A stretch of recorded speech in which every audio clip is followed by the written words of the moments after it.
결혼 생활 만족도 조사라는 걸 했습니다. 500명을 대상으로 했다고 하는데요. 결혼 생활에 대한 평가죠. 물론 우리가 이제 매달 여러분들도 뭐 눈치채셨겠지만 매달 그 주요한 주제들이 있습니다. 그래서 지난달 같으면 이제 가정의 주였고요. 4월달 같으면은 이제 성령이었습니다. 그리고 이번 달은 우리 주보에도 나왔지만 사랑과 교제에 관련된 내용들을 나누고 있고 다루고 있습니다. 그러니까 달마다 특별한 주제들을 다루고 있는데 이번 달의 주제를 다루기도 했고 지난번에도 나누었던 내용이기도 한 내용이에요. 그래서 결혼 생활에 대한 평가인데 저는 좀 의아했어요. 자신의 결혼 생활에 대한 평가를 어떻게 반응하는가? 행복하다가 47.2% 정도, 그리고 보통이다, 괜찮다 34.2% 정도, 그리고 매우 행복하다가 한 13% 정도라고 합니다. 굉장히 높은 퍼센테이지죠. 그러니까 우리 생각 같아서는 막 한 30%, 40%가 막 불행하다 막 이래야 될 것 같은데 실제 설문조사에는 거의 95%가 자신의 가정과 결혼 생활에 대해서 이 정도는 괜찮다, 허용 범위에 있다라고 말하는 겁니다. 근데 반대로 이제 불평이라든지 또 매우 불행하다라고 대답하는 사람은 퍼센테이지로 한 5.6%밖에 안 됐다는 거예요. 그러니까 우리의 생각과는 좀 다른 겁니다. 그래서 그들에게 이런 다신 질문을 했어요. 다시 선택할 수 있다면 지금의 아내 그리고 남편을 택하겠는가? 자, 긴장이 되죠. 다시 선택할 수 있다면 지금의 아내와 그리고 남편을 택하겠는가라는 질문을 했습니다. 그때 37%가 다시 선택하겠다라고 대답했고요. 그리고 그냥 혼자 살겠다. 32%가 그렇게 대답했고요. 그리고 다시는 배우자를 만나지 않겠다가 네, 한 30% 정도였다고 합니다. 근데 여기서 이제 이 설문이 끝날 리가 없죠. 이제 남자와 여자를 나누어서 다시 또 질문을 했어요. 그러니까 남자는 다시 지금의 아내를 선택하겠다라는 대답을 한 남자는 몇 퍼센트냐? 43% 정도가 다시 아내를 선택하겠다 이렇게 대답을 했다고 합니다. 여러분들이 잘하시는 거예요. 그런데 아내는 어떨까요? 자, 아내는 몇 퍼센트가 다시 이 남편을 선택하겠다라고 대답했을까요? 네, 한 27% 정도가 지금의 남편을 다시 선택하겠다라고 대답했다고 합니다. 이에 대해서 어떤 사람이 이렇게 해석을 하더라고요. 왜냐? 만족도의 차이 때문이라는 거예요. 남성들은 상대적으로 만족도가 좀 낮다는 거예요. 그래서 잘 먹여주고 잘 재워주고 괴롭히지만 않으면 만족한다는 겁니다. 그런데 여성들은 어떨까요? 그 만족의 기준이 수백 가지라는 거예요. 그래서 그걸 좀처럼 만족하기 어렵기 때문에 이런 결과가 나왔다라고 변명 아닌 변명을 하는 겁니다. 여하튼 남녀의 응답을 좀 살펴보면 좀 이해가 되면서도 좀 우리가 생각할 구석이 좀 있습니다. 함께 읽은 말씀은요. 이제 제자들과 함께 예수님이 마지막 저녁을 갖는 시간입니다. 굉장히 중요한 시간이잖아요. 이 세상에 오셔서 그 예수님의 공생애가 이제 끝나는 마지막 지점이잖아요. 이제 내일 새벽이면 예수님은 십자가에 달려 돌아가시는 그 운명적이고 결정적인 순간이 이제 다다르게 되는데 그 마지막 저녁이지 않습니까? 근데 그때 그 말씀에 대한 내용이 함께 읽은 말씀 요한복음 13장이에요. 그러면 우리 같으면 그 얼마나 귀한 시간이에요. 그러니까 그 예수님과 제자들이 함께 사랑을 나누고 지난 그 3년의 삶을 이렇게 회고하면서 좀 은혜로운 시간들이 되었으면 좋겠다라는 게 우리 마음이지만 그러지 않습니다. 그 요한복음 13장에 이제 함께 말씀을 읽은 그 부분이 이제 그 상황을 그대로 보여주는데 누가 등장하느냐면 베드로가 등장합니다. 베드로 우리가 잘 알고 있듯이 굉장히 열심과 열정이 뛰어난 사람이지만 좀 그런 사람이 있죠. 네, 뭐 전도하러 가자 그러면은 지금 당장 전도지 들고 나가야 되는 그런 사람인 거예요. 그러니까 행동파기는 하지만 좀 실수도 많고 뭐 그런 사람이었습니다. 이 베드로가 등장하고요. 그리고 또 의외의 인물이 한 명 또 등장합니다. 누구냐? 가룟 유다가 등장합니다. 예수님을 팔려고 마음을 먹었던 그 가룟 유다가 이 내용에 등장해요. 저는 이런 내용들을 읽어보면서 왜 이 상황에서 가룟 유다를 의도적으로 여기에 배치를 했고 또 그의 또 반대 지점에 있는 베드로를 들어서 또 베드로를 이야기를 했을까 좀 생각을 해보게 되었어요. 함께 읽은 말씀을 통해서 이 제목 결국 사랑이다라는 이 주제를 가지고 하나님께서 우리에게 알려주고 싶으신 것이 어떤 것인지, 그리고 예수님이 그 마지막 순간 마지막 저녁 만찬의 시간에 제자들을 통해서 알려주고 싶은 것이 무엇인지를 함께 좀 찾아보려고 하는 것입니다. 그 첫 번째 무엇이냐? 이와 같이 사랑하라라는 말입니다. 이와 같이 사랑하라. 4절과 5절 말씀의 내용을 간단하게 말씀드리면, 이제 예수님께서 저녁을 잡수시던 중에 저녁을 마치고 난 뒤에 씻었다 이런 표현도 있지만 이 읽은 요한복음 말씀은요 저녁을 먹고 있는 중에라고 표현하고 있거든요. 그러니까 저녁을 다 먹고 나서 이제 정리를 다 한 다음에 제자들의 발을 씻겨줬던 게 아니라 예수님과 제자들이 함께 그 만찬의 자리를 즐기는데 그 식사 중에 예수님이 갑자기 일어나셔서 하는 행동이라고 표현하고 있어요. 자리에 일어나셨습니다. 그리고 겉옷을 벗고 그리고 수건을 둘러요. 그리고 대야에 물을 떠서 제자들의 발을 씻고 그 발을 수건으로 닦습니다. 우리가 잘 알고 있는 세족식이죠. 이것이 식사 중에 일어난 일이에요. 어떤 순서를 가지고 세족식 준비를 하고 막 이런 게 아니라 예수님께서 제자들과 식사를 하는 도중에 어떠한 일로 인해서 갑자기 행하신 행동이라는 것이에요. 그리고 이 행동은요 종들이 했던 행동이잖아요. 겉옷을 벗고 대야에 물을 뜨고 씻기고 수건으로 닦는 이 행동은 종이 했던 행동이거든요. 그런데 이 종이 했던 행동을 지금 언제 하고 있습니까? 식사를 하던 중에 하고 있어요. 만일에 조금 더 이 세족식을 의미 있게 하려고 했었다면 언제 하는 게 좀 더 효과적일까요? 언제? 식사 전에, 혹은 제자들과 처음 모였을 그때 예수님께서 제자들을 불러 모아서 그들의 더러워진 발과 손을 닦아주면서 아이고 얼마나 고생이 많았느냐라고 말하며 위로했다면, 섬겨주셨다면 조금 더 이 발을 씻겼던 세족식의 효과가 훨씬 드러났을 겁니다. 그런데 예수님은 식사를 하던 중에 그 행동을 하셨어요. 집을 방문한 손님에게 종이 했던 행동을 하셨습니다. 왜 지금 그 행동을 하셨을까요? 그리고 앞서도 살펴보았듯이 제자 베드로가 등장합니다. 그리고 또한 이 제자 베드로는 나의 발을 씻을 수 없다. 왜냐? 종이 해야 할 일을 선생님인 예수님이 하셨기 때문에 나는 그것을 감당할 수 없다라고 반응하는 것을 알 수 있어요. 다른 성경에 이걸 표현하고 있거든요. 그러니까 여기서 이제 주목해서 봐야 될 이제 단어가 등장합니다. 무엇이냐면 안다라는 표현이에요. 이 요한복음을 쓴 요한이요, 이 안다라는 표현을 굉장히 자주 쓰고 굉장히 집중해서 쓰는 파트가 있어요. 그게 지금 함께 읽은 말씀 13장이에요. 이 안다라는 말을 좀 의미 있게 생각하면서 이 본문들을 읽어보면 조금 더 우리에게 선명하게 다가오는 이 목적을 발견할 수 있는 겁니다. 7절 말씀인데요, 우리 함께 한 목소리로 좀 읽어볼까요? 7절 말씀 화면을 보고 읽어봅시다. 시작. 예수께서 대답하여 이르시되 내가 하는 것을 내가 지금은 알지 못하나 이후에는 알리라. 그렇죠.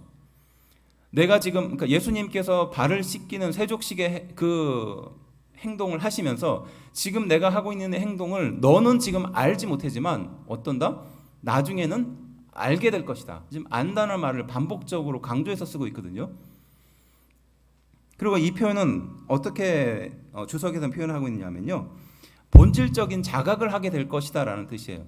그러니까 너희가 그냥 아는 정도의 수준, 내가 맞아 알아 이렇게 생각하는 수준이 아니라 우리 인생을 송두리째 바꿀 만한 그런 결정적인 순간으로 너희는 알게 될 것이다 이렇게 표현한 거예요. 그러니까 좀 쉽게 표현하면 이거예요. 내 행동의 의미를 지금 너는 알 수 없지만 이후에 네가 알게 되면 굉장히 깜짝 놀랄 것이다 이런 뜻으로 쓴 겁니다. 그러니까 지금 선생으로서 제자들의 발을 씻기시는 그 행동이 섬김의 행동으로 보일 수 있습니다. 그렇지만 나중에 너희가 이 행동의 진정한 의미를 알게 되면 정말 깜짝 놀라게 될 거야 라고 예수님이 말하는 장면이에요. 그래서 13장 1절은요 이렇게 말합니다. 또 안다는 말을 반복하거든요. 유월절 전에 예수께서 자기가 세상을 떠나 아버지께로 돌아가실 때가 이른 줄 어떻게 한다고요? 안다라고 표현하고 있거든요. 이제 그 마지막 순간에 와서 이제 십자가에 달려 돌아가실 그 순간을 예수님이 아셨다고 표현하는 겁니다. 그리고 세상에 있는 자기 사람들을 사랑하시되 어떻게? 끝까지 사랑했다라고 표현하거든요. 예수님이 이제 내일 십자가에 달려 죽게 된다는 사실을 알게 된 거예요. 그리고 이 일을 통해서 무엇을? 제자들을 끝까지 사랑하겠다라고 이 본문이 시작되는 겁니다. 그리고 2절에 또 이렇게 말합니다. 마귀가 벌써 시몬의 아들 가룟 유다의 마음에 예수를 팔려는 생각을 넣었더라.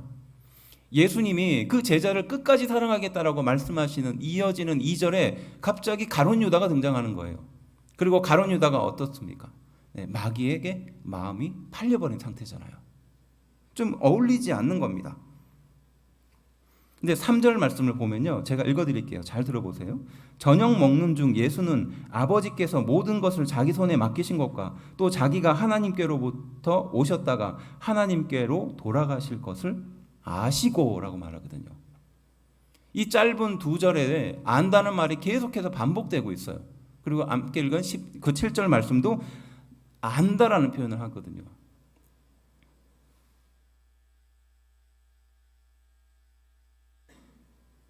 끝까지 사랑하시는 주님이 예수님을 또 예수님을 배신할 준비된 가룟 유다를 그리고 이 상황이 무엇인지를 이해하지 못하고 있는 베드로를 의도적으로 등장시킨 거예요.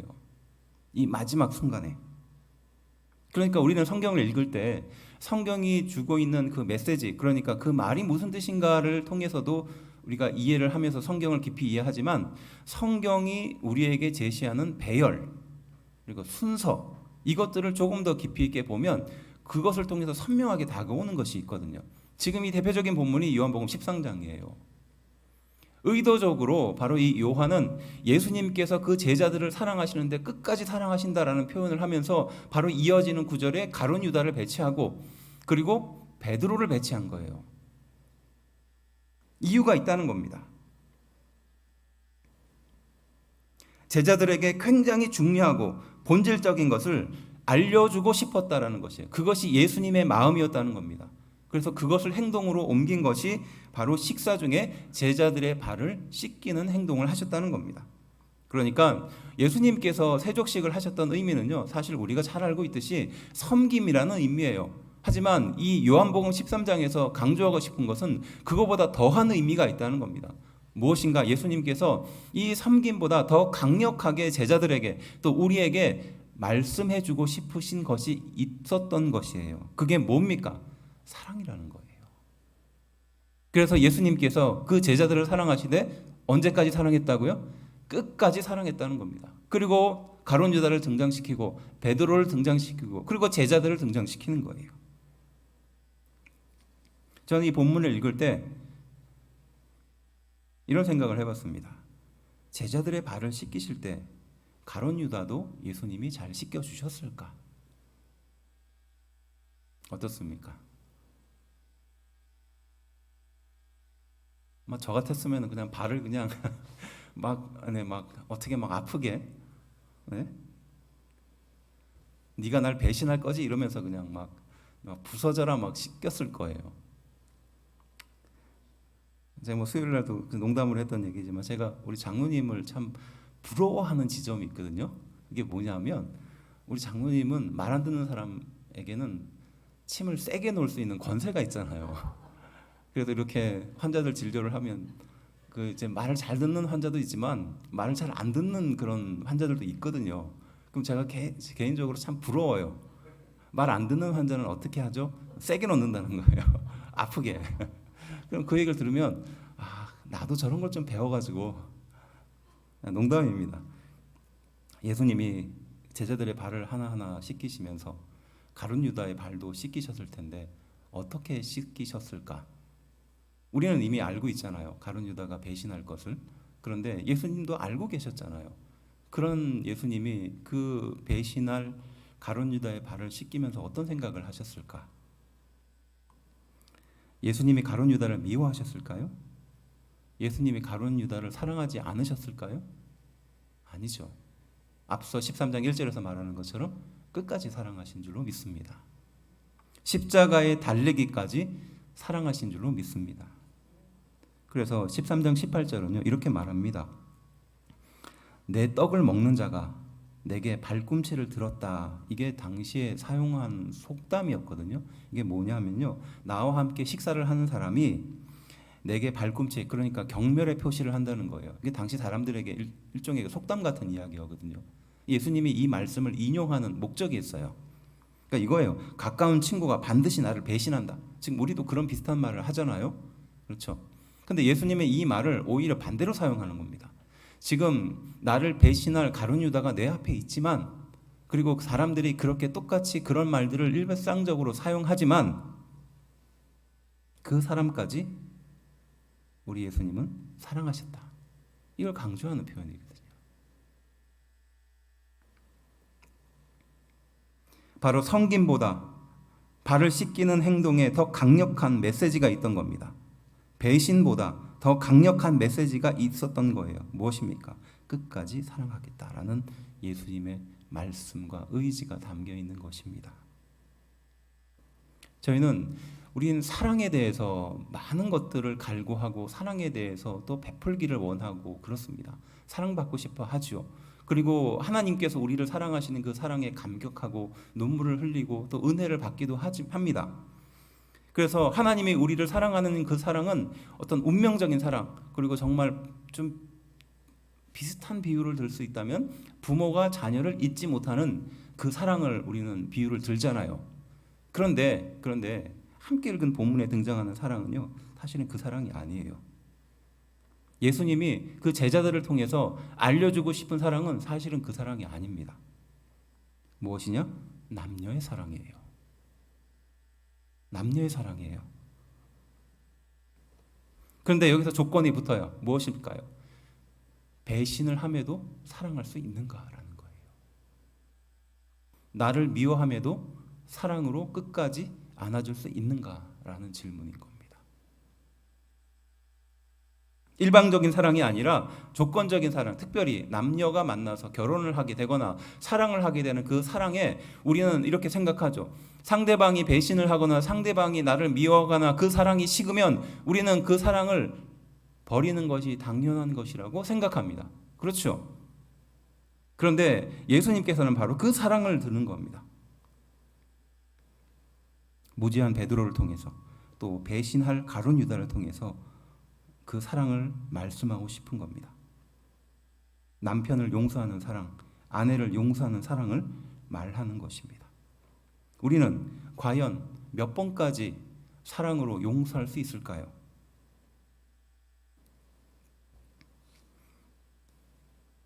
대부분 아내들이 남편들을 잘 용서하는 편이에요. 그렇죠? 그런데 상대적으로 남편은 아내의 어떤 부정이나 잘못을 용서하는 데는 좀 인색한 편입니다. 그렇죠? 그런데 그럼에도 불구하고 사랑할 수 있는가라는 거예요. 바로 예수님이 그 사랑을 제자들에게 알려주고 싶으셨던 것 같습니다. 이 대표적인 이 비슷한 예가 구약에도 등장하는데요. 호세아가 바로 그 이야기입니다. 호세아라는 선지자가 있었는데요. 근데 그의 아내는요, 고멜이었습니다. 근데 그 아내는 음녀였어요. 음란한 여자였다는 겁니다. 간음한 여자였어요. 그래서 음란한 또 혹은 간음한 여자가 남편에 대한 정조를 다하지 않을 때 남편은 얼마나 고통 속에 살게 되는가를 엿볼 수 있는 내용이거든요. 그런데 이를 통해서 하나님이 호세아를 통해서 하시고 싶은 말씀이 있었던 거예요. 하나님의 마음도 이스라엘의 백성과 상태가 같다는 겁니다. 하나님의 사랑을 배신하는 이스라엘을 향하여 갖고 있는 마음과 같다는 거예요. 누구와? 이 호세아 선지자와 그의 아내였던 고멜의 관계를 통해서. 그래서 호세아 3장 1절은요. 이 호세아에게 이렇게 말합니다. 여호와께서 내게 이르시되 이스라엘 자손이 다른 신을 섬기고 건포도 과자를 즐길지라도 여호와가 그들을 사랑하나니 너는 또 가서 타인의 사랑을 받아 음녀가 된 그 여자를 사랑하라 하시기로. 이스라엘 백성들이 다른 신을 섬기고 건포도 과자를 즐길지라도 하나님은 여전히 이스라엘 백성들을 사랑한다라고 먼저 말씀하는 겁니다.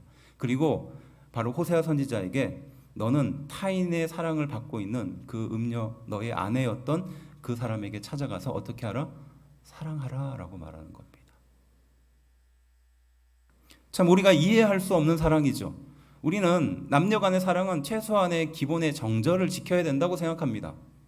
그런데 예수님은 바로 그 사랑을 들어서 그 사랑이 배반될지라도 사랑할 수 있는 그 사랑을 말하는 겁니다. 바로 그 사랑을 따라서 예수님은 끝까지 사랑한다라고 그 제자들과 그리고 우리에게 말씀하고 있다는 사실이에요. 호세아는 얼마나 괴로웠을까요?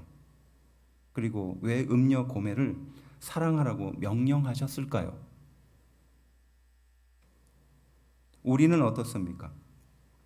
그러한 사랑을 하고 있는지, 또 그 사랑의 명령을 따라서 사랑을 하고 있는지, 그리고 하나님은 왜 우리에게 그러한 사랑을 원하고 계시는지.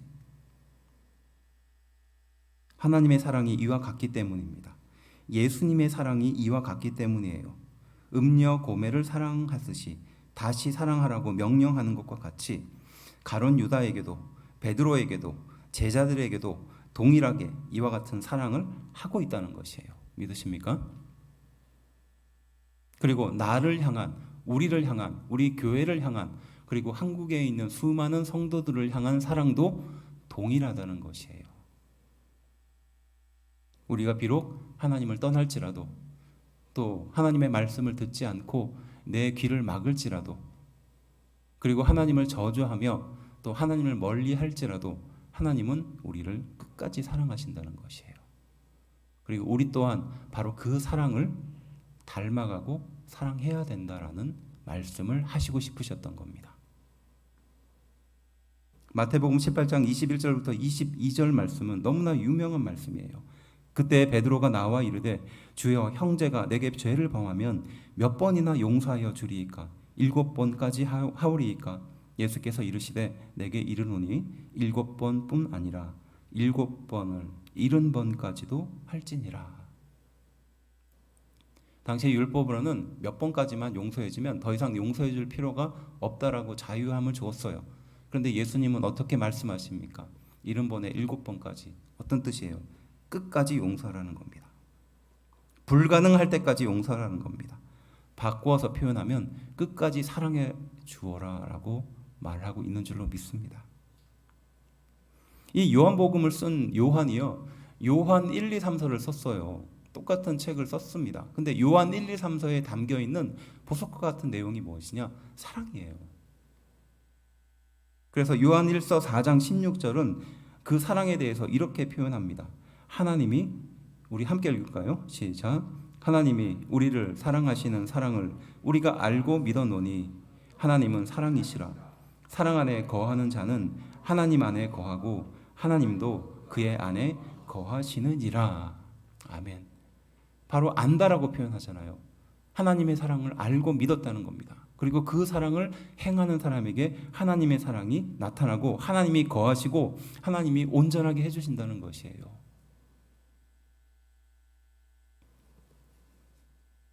그래서 요한복음 13장 7절 말씀이 더 선명하게 다가오는 겁니다. 예수께서 대답하여 이르시되 내가 하는 것을 내가 지금은 알지 못하나 이후에는 알리라. 이것이 얼마나 예수님이 제자들을 깊이 사랑했는지, 또 제자들이 배신하고 배반하고 혹시 무지한 송에 있다 할지라도 그러한 제자들마저도 예수님은 끝까지 사랑하신다는 것이에요. 마찬가지로 현재를 살고 있는 우리 성도들을 향하여도 예수님은 동일하게 사랑하고 계시는 줄로 믿습니다. 아마 베드로가 그 죄책감에, 그 트라우마에 붙들렸다면 너는 예수님을 3번씩이나 부인한 사람이야. 그렇게 열심히 예수님을 쫓아다니겠다고 확언했던 사람이 이것 봐, 너는 할 수 없어 라고 끊임없이 자기 자신을 바닥에 떨어뜨렸었어야 됩니다. 제자들은 어떻습니까? 예수님이 십자가에 달리는 그 순간 뿔뿔이 다 도망가 버렸잖아요. 그런 제자들의 마음을 사단이 움직였을 거예요. 왜 그렇게? 너는 예수님이 살아계실 때도 충성하지 못했으면서, 이렇게 그들의 자존심을, 또 그들의 자존감을 떨어뜨리지 않았을까요? 근데 그들이 흔들리지 않고 하나님의 말씀을 붙들고 끝까지 승리할 수 있었던 것은 무엇일까요? 바로 예수님의 이 끝까지 사랑을 깨달았기 때문인 줄로 믿습니다. 배신할 가룟 유다를 알고도 발을 씻기셨던 것처럼 무지한 베드로를 이해하며 사랑하셨던 것처럼 하나님은 우리를 사랑하시는 줄로 믿습니다. 지금은 알지 못하지만 이후에 알게 된다면 너희는 그 사랑으로 살아가게 될 것이다 라는 말씀이라는 것입니다. 바로 본질적인 변화가 일어난다는 사실이에요. 제자들에게 굉장히 중요한 본질적인 것을 예수님은 바로 그 순간 알려주고 싶으셨던 거예요. 그래서 식사하던 도중에 일어나셔서 바로 그 제자들의 발을 씻기시면서 나의 사랑이다라고 보여주신 줄로 믿습니다. 배신을 두려워하지 않는 사랑이라면, 고난을 각오하는 사랑이라면, 죽음을 대신할 만한 사랑이라면 우리는 그 사람에게 일생을 바칠 만한 그런 의미가 있습니다. 바로 예수님이 우리에게 그렇게 하신 줄로 믿습니다. 바로 우리가 배운 사랑이 이거예요. 우리 성도들이 실천해야 될 사랑이 바로 이겁니다. 두 번째는요, 이와 같이 서로 사랑하라 라는 주제예요. 5절과 6절 말씀인데요, 먼저 이렇게 말합니다. 이에 대야에 물을 떠서 제자들의 발을 씻기시고 그 두르신 수건으로 닦기를 시작하여 시몬 베드로에게 이르시니 베드로가 이르되 주여 주께서 내 발을 씻으시나이까 라고 말하거든요. 자, 이제 마지막 구절을 잘 한번 보세요. 이제 두 번째 좀 중요하게 봐야 하는 내용인데요, 주께서 내 발을 씻으십니까? 뒷구절도 나오는데 내가 하는 것을 내가 지금은 알지 못할 것이다. 7절 방금 읽은 그 말씀이죠. 여기서 등장하는 공통점이 뭐냐? 당신과 나예요. 이걸 반복합니다. 주께서, 그러니까 예수님이죠. 내 발, 나잖아요. 그리고 앞선 7절도 내가 하는 것을 내가 지금은 알지 못한다. 당신과 나라는 이 메시지를 계속해서 반복하고 있습니다. 그리고 14절 또 이렇게 말합니다. 우리 함께 한 목소리로 좀 읽어볼까요? 읽어봅시다. 시작. 내가 주와 또는 선생이 되어 너희 발을 씻겼으니 너희도 서로 발을 씻어주는 것이 옳으니라. 아멘. 또 등장하죠. 나와 너. 이게 계속해서 반복해서 등장합니다. 이게 이유가 있는 겁니다.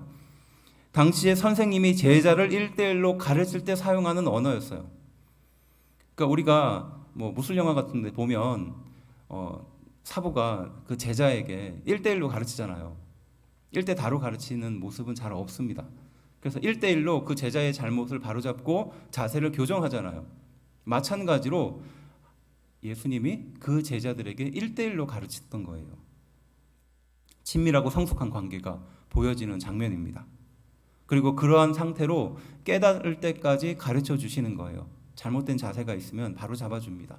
마음가짐과 자세가 잘못되면 또 호통침에서 바꿔주죠. 언덕 관계를 통해서 1대1의 관계를 통해서 성령님이 우리 인생을 직접 관여하셔서 우리 인생에게 자세하고 사실적으로 말씀해 주시는 것과 같이 바로 예수님께서 지금 이 모습을 우리에게 1대1로 가르쳐주고 있다는 것이에요.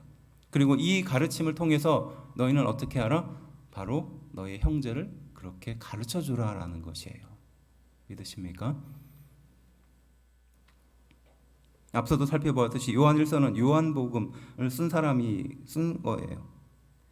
그래서 이 사랑에 대해서 바로 그러한 비슷한 표현을 하는 겁니다. 내가 배운 사랑을 가르쳐 주는 겁니다. 그리고 그 배운 사랑을 다른 사람에게 실천하는 거예요.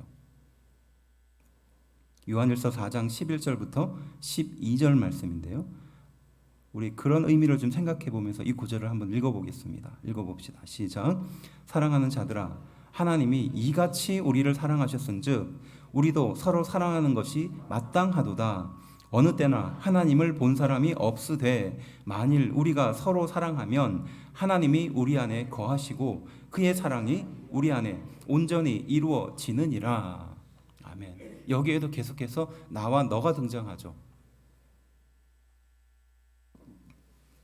하나님이 이같이 우리를 사랑하셨기 때문에 우리 또한 서로를 사랑해야 되는 것입니다. 그리고 이 사랑은 1대1의 관계에서 서로에게 사랑을 보여주듯이 알게 하듯이 그렇게 가르쳐 줘야 한다는 말씀이에요.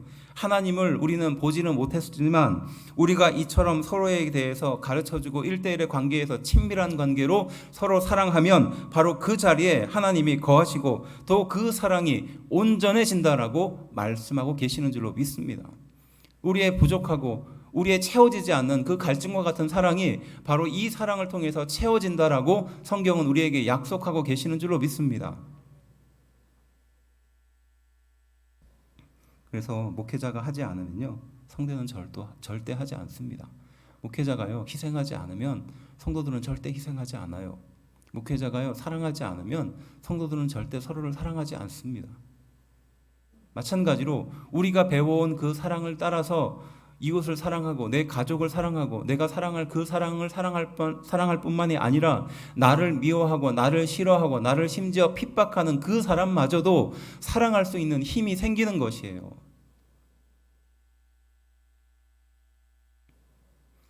사랑은요, 우정은요, 서로 신뢰의 기반 위에서 세워지는 겁니다.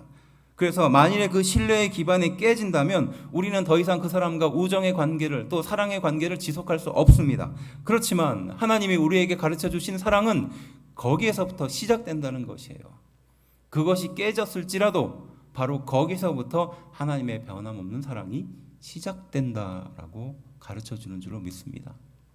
대부분의 실수는요, 언제부터 시작되는 줄 아세요? 실수하는 그때 이후부터 시작돼요.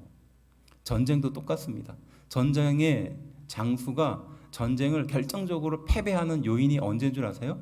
한 번 실패하고 난 이후에 더 많은 실패를 저지르면서 전쟁이 패하게 되는 거예요.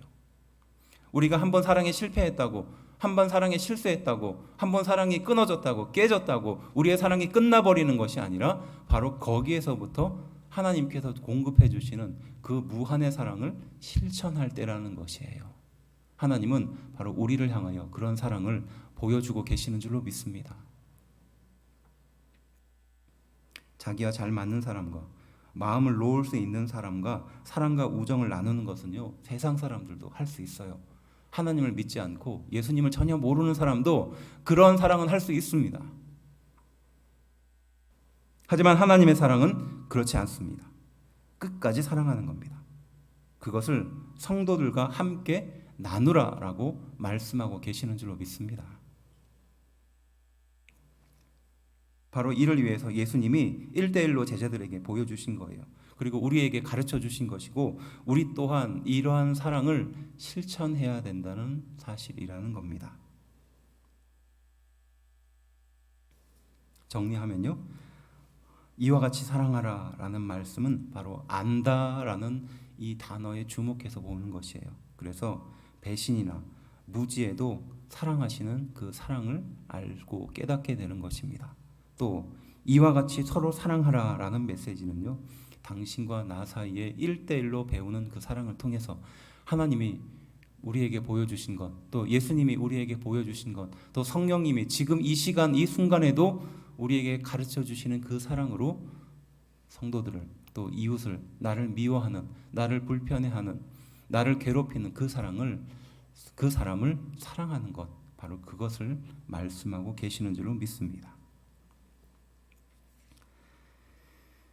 처음에 드렸던 질문으로 돌아가서요, 다시 선택할 수 있다면 지금의 아내, 지금의 남편을 선택하겠습니까?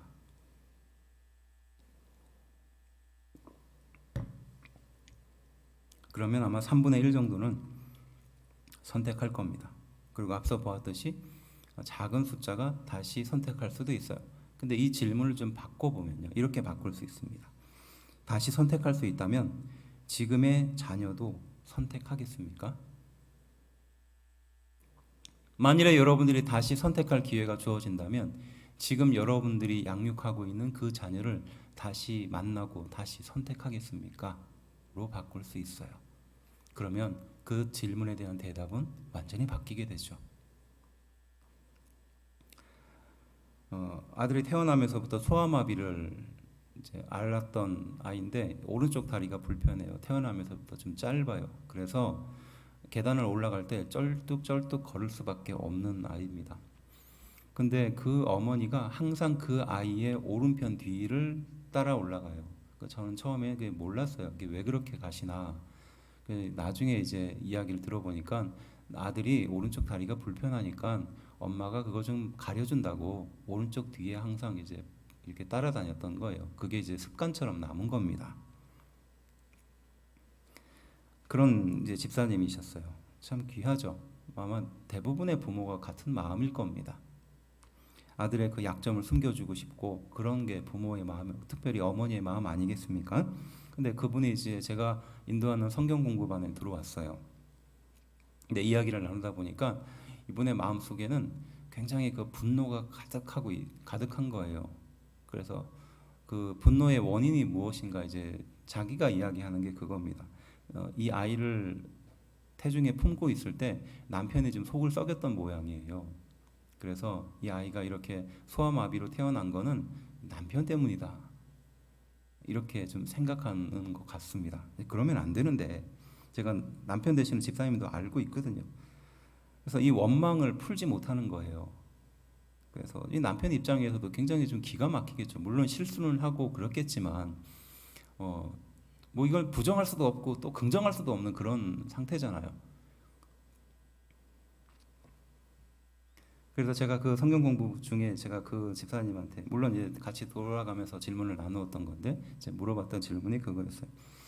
만일 선택권이 주어진다면 지금의 아내와 남편을 선택하겠습니까? 이렇게 했을 때 그분은 1초의 망설임도 없이 아니요라고 하잖아요. 그래서 제가 또 질문을 바꿨죠. 다시 선택권이 주어진다면 그 아들을 다시 선택하겠습니까? 라니까 이분이 갑자기 눈물을 글썽글썽하면서 금방이라도 눈물이 떨어질 것 같이 얼굴이 빨개지면서 대답을 하죠. 100번이라도 하겠다고.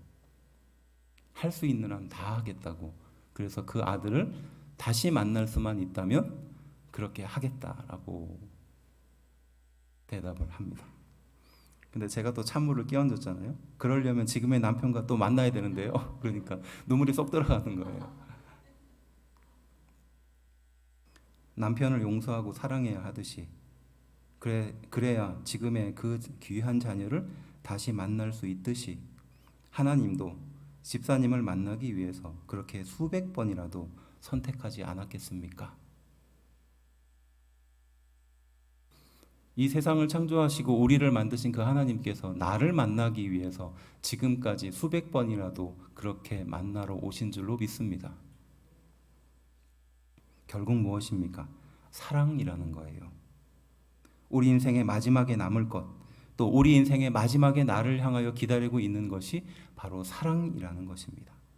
그리고 하나님은 바로 그 사랑이십니다. 우리가 바로 그 하나님을 알고 믿고 있습니다. 하나님의 사랑을 알고 믿었노니 하나님은 사랑이시니라. 세상은요, 마치 당장이라도 무너질 것처럼 우리에게 말합니다. 하지만 하나님의 지극한 사랑이 우리를 마지막까지 붙들고 있습니다. 어떠한 상황에도 어떠한 위기 속에도 하나님의 사랑이 바로 우리의 오른손을 굳건하게 붙들고 계실 줄로 믿습니다.